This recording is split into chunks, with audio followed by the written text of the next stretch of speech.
Hello everyone. Thank you for joining me in another one of my YouTube videos.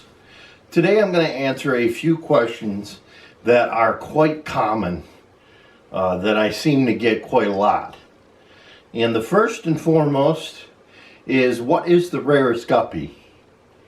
And put it point blank, the rarest guppy is probably a guppy that I have not seen before.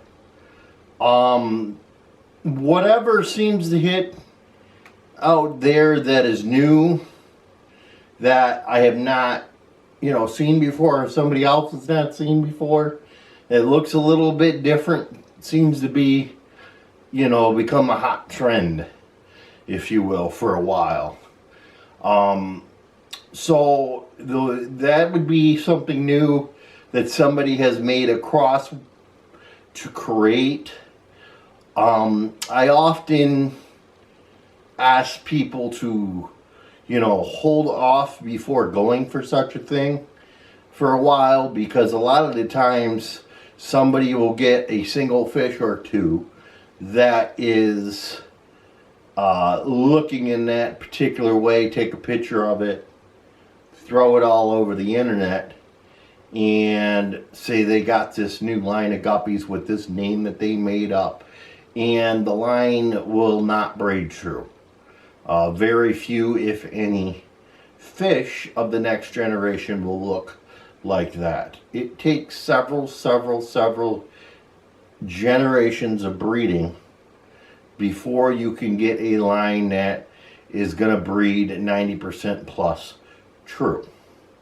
And that is one thing that I think sets a lot of the show strains and the IFGA strains apart, is because these lines have been bred for many generations, and eventually they become looking like cookie cutter fish.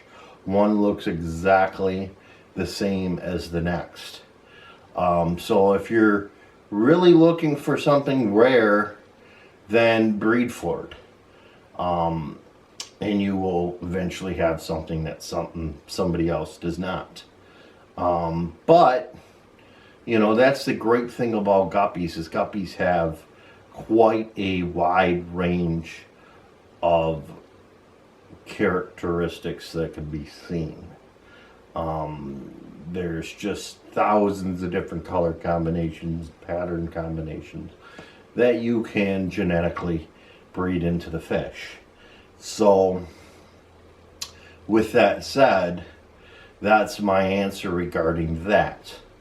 The most sought after guppy would be the next question that I get a lot. And my response to that is, first and foremost, this: do not buy a guppy and think, that you're going to breed them and get rich. There is no such thing as getting rich in this hobby. I have pretty much among the top in terms of notoriety in the United States anyways for guppies. My name is known around the world too, but I have a lot of notoriety. I sell a fair bit of fish, and I could tell you now, it's nothing more than a hobby still. It just covers the cost of me being in the hobby, and I don't really make a ton of money. So if you're getting in and you want to pick out strains that are most sought after and think you're going to become a millionaire, that's far from the truth. You may be able to distribute some and pay to add on a tank or two occasionally and just let the hobby kind of build.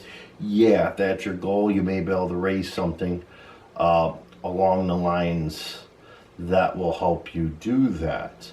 However, I always recommend that people breed what they enjoy to look at themselves. That is the most important thing, and what you should be getting into this hobby for. Because if you're getting into this hobby to do anything but the enjoyment of looking at the fish and breeding the fish, thinking that you're going to make a bunch of money, you're going to be quite disappointed, because it's not. the money's not in guppies, I can guarantee you that. The most sought after fish, or what seems to sell a lot, are fish that have a lot of body color. In any way, shape, or form. A lot of body color, other than maybe hat black, seems to be a ticket. A lot of people like the 100% matching fish from tip of nose to tip of tail. Let that be a full grain, or red albino, full red albino, or a full red. I've seen a few yellow, whitish yellows that make it get some coloration in their body. Your Moscows have some coloration in the body, maybe not so much complete solid, except maybe the black Moscows. I've seen some that were tip of tail to tip of nose, solid of a color. But even with the full reds and the black Moscows, I've seen very few that are actually full coverage. There's a lot of photoshopping going around in the internet, and a lot of false expectations.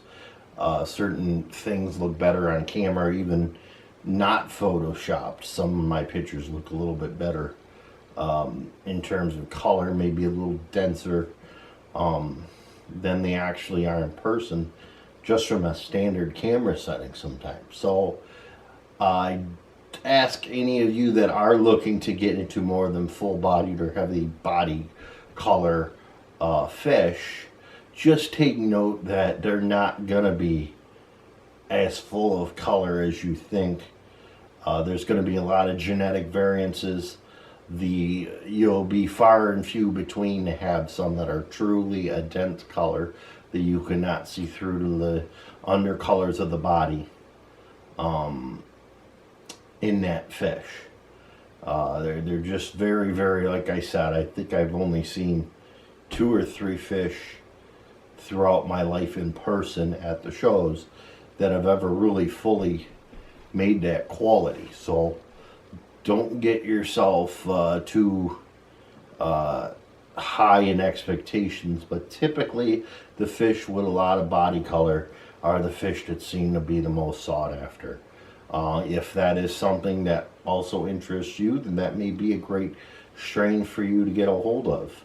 I do recommend to go to established breeders. There is some good breeders throughout the world, but there's a lot of good breeders and good stock that is available right here in the United States.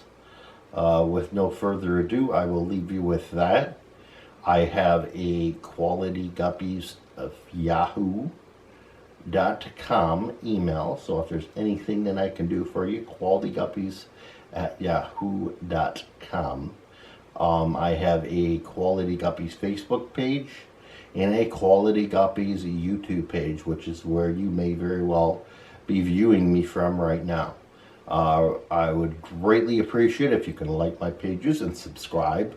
It goes a long ways in helping me, and it will continue to give me motivation to make more of these videos and educate my fellow fish keepers. Until next time, happy fish keeping.